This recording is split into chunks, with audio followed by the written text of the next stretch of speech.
جب تک نہائے نہیں تو اس کو ایسا لگتا کہ جیسے کسی نے اس کے اوپر لٹھ پکڑا ہو.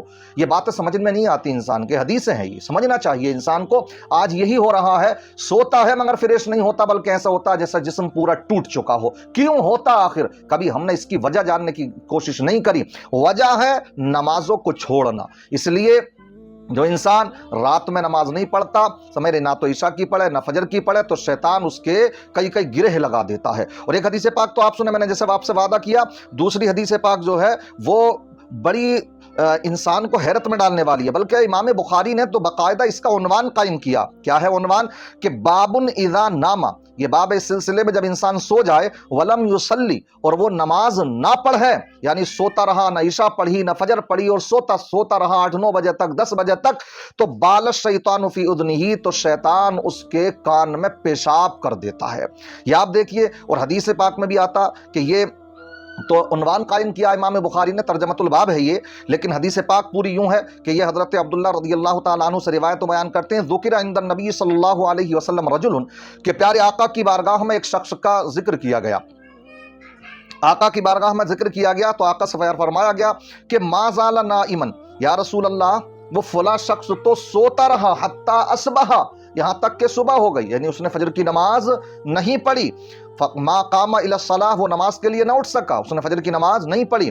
تو آقا نے اس وقت میں ارشاد فرمایا، بال الشیطان فی اذنہ، شیطان اس کے کان میں پیشاب کر دیتا ہے. اب غور کرنے کا مقام ہے. اس کے جو علامہ قرطبی ہیں، شارحین ہیں، الگ الگ انہوں نے اس کے معنی بیان فرمائے.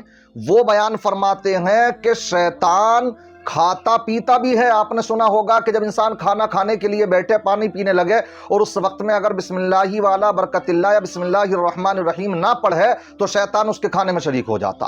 اسی طریقے سے اگر پانی پیے اور پانی پیتے وقت میں پہلے بسم اللہ نہ پڑھے تو شیطان پانی میں شریک ہو جاتا، یعنی وہ کھاتا بھی ہے پھر پیتا بھی ہے.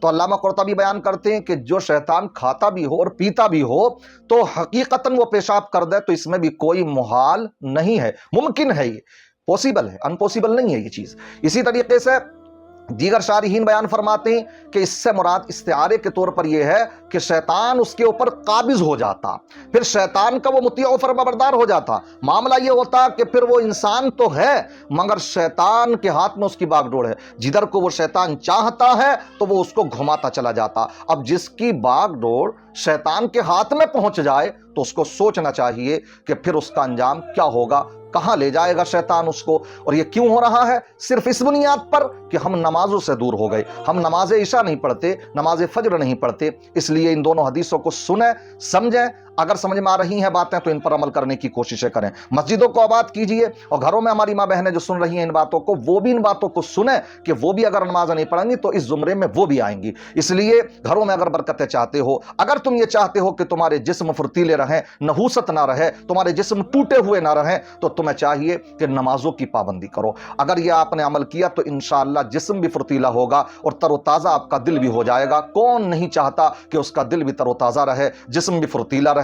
ہر کوئی چاہتا ہے. اگر آپ کو یہ میری بات صحیح لگ رہی ہے، اور یقیناً صحیح لگے گی کیونکہ میں نے اپنی طرف سے کچھ نہیں بیان کیا، 2 حدیثیں آپ کے سامنے پیش کی اس نیت سے کہ جو مسجدوں کے اندر اب ویرانگی آئی ہے رمضان کے بعد میں، تو افسوس ہوتا ہے. یہ مسجدیں تمہیں پکار کر کے بلا رہی ہیں کہ جیسے ماہ رمضان میں تم نے ہمیں آباد رکھا، آ جاؤ مسجدوں کی طرف، اور تم کامیابی اگر چاہتے ہو تو تمہیں نمازوں کی طرف آنا ہی پڑے گا. اس لیے ان باتوں کو شیئر کیجئے، لائک کیجئے، سنیے، عمل کیجئے. مجھے بھی دعاؤں میں یاد رکھیے. اللہ کی بارگاہ میں دعا ہے اللہ تبارک و تعالی مجھے آپ کو ان باتوں پر عمل کی توفیق رفیق عطا فرمائے، سب کو نمازوں کی پابندی کرنے کی توفیق رفیق عطا فرمائے، مسجدوں کو آباد کرنے کی فکر نصیب فرمائے. السلام علیکم ورحمۃ اللہ وبرکاتہ.